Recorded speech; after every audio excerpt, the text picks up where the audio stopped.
లోని 23వ ward మున్నానగర్లో incharge అయిన చెరుకుతోట పవన్ కుమార్ ఆధ్వర్యంలో ఇంటింటా ప్రచారం నిర్వహించారు. ఈ ప్రచారంలో ఆయనకు ఇంటింటా హారతులు పట్టి ఘన స్వాగతం పలికారు. ఈ సందర్భంగా ఆయన మాట్లాడుతూ ప్రతి ఒక్కరూ తెలుగుదేశం పార్టీకి ఓటు వేసి అఖండ మెజారిటీతో గెలిపించాలని, అలాగే ప్రజల్లో తెలుగుదేశం పార్టీకి మంచి స్పందన వస్తోందని, మళ్లీ చంద్రబాబు నాయుడు సీఎం అవడం ఖాయమని అన్నారు.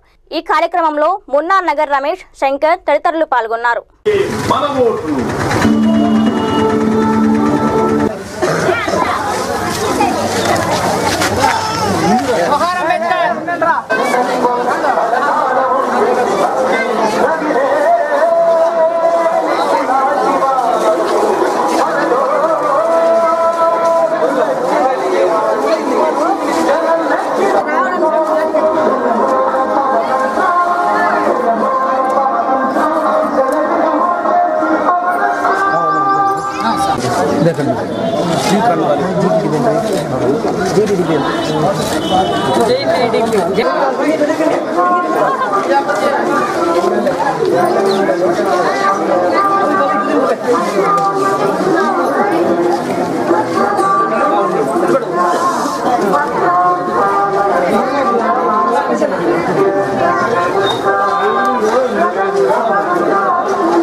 ముందు రమేష్ కొంచెం ముందు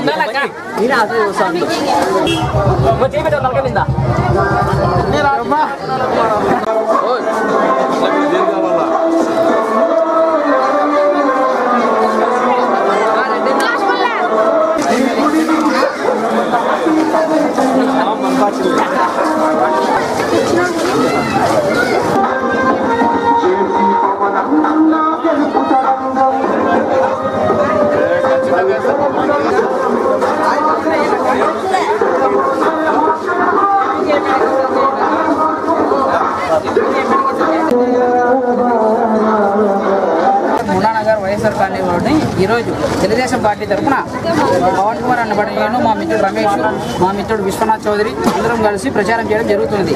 ఎమ్మెల్యే గారి ప్రభాకర్ చౌదరి గారికి, పార్లమెంట్ సభ్యుడైన జేసీ పవన్ రెడ్డి గారిని అఖండ మెజారిటీతో గెలిపించాలని కోరుతూ ప్రచారం సాగిస్తున్నాం. ఈ ప్రచారం విజయవంతంగా జరిగింది ఇప్పటి వరకు. ఇక మీద కూడా ప్రతి వార్డులోనూ ఇలాగే జరగాలి. చంద్రబాబు నాయుడు గారు చేసిన సేవలు, ప్రజలకు ఎంతో దగ్గరగా తీసుకొచ్చిన సేవా పథకాలు ఇవన్నీ గుర్తుంచుకొని ప్రజలు అందరూ కలిసి, ఆంధ్రప్రదేశ్ ప్రజలందరూ మళ్ళీ చంద్రబాబు నాయుడు గారిని ఎన్నుకోవాలని కోరుతున్నాము. అలాగే పార్లమెంటు సభ్యుడైన మా జేసీ పవన్ రెడ్డి గారిని కూడా ఎంపీగా అఖండ మెజారిటీతో గెలిపించాలని కోరుతున్నాము. అలాగే అసెంబ్లీ అభ్యర్థి అయిన ప్రభాకర్ చౌదరి గారిని కూడా అఖండ మెజారిటీతో గెలిపించాలని కోరుతున్నాము. ఇలాగే అభ్యర్థుల ప్రతి గడప గడపకి ప్రతి పాంలెట్ని, పవన్ రెడ్డి గారి పేరుని, ప్రభాకర్ చౌదరి గారి పేరుని విస్తరిస్తూ ఈ ప్రచారాన్ని ఇలాగే కొనసాగించాలని కోరుకుంటున్నాము. అంబేద్కర్ నగర్ మరొక కాలనీలో ప్రచారం ముమ్మరంగా సాగించడం జరుగుతుంది. తెలుగుదేశం తరఫున తెలుగుదేశం అభ్యర్థి అయినటువంటి జేసీ పవన్ రెడ్డి అన్న గారికి, అలాగే అసెంబ్లీ అభ్యర్థి అయినటువంటి ప్రభాకర్ చౌదరి గారికి అఖండ మెజారిటీతో గెలిపించాలని తెలుగుదేశం కార్యకర్తలంతా శక్తివంచన లేకుండా కృషి చేస్తున్నాము. అదేవిధంగా ఖచ్చితంగా అంటే ఎమ్మెల్యే ప్రభాకర్ చౌదరి గారిని, పవన్ రెడ్డి గారిని అఖండ మెజారిటీతో గెలిపించారు. కర్నూలు జిల్లా ఆలూరు నియోజక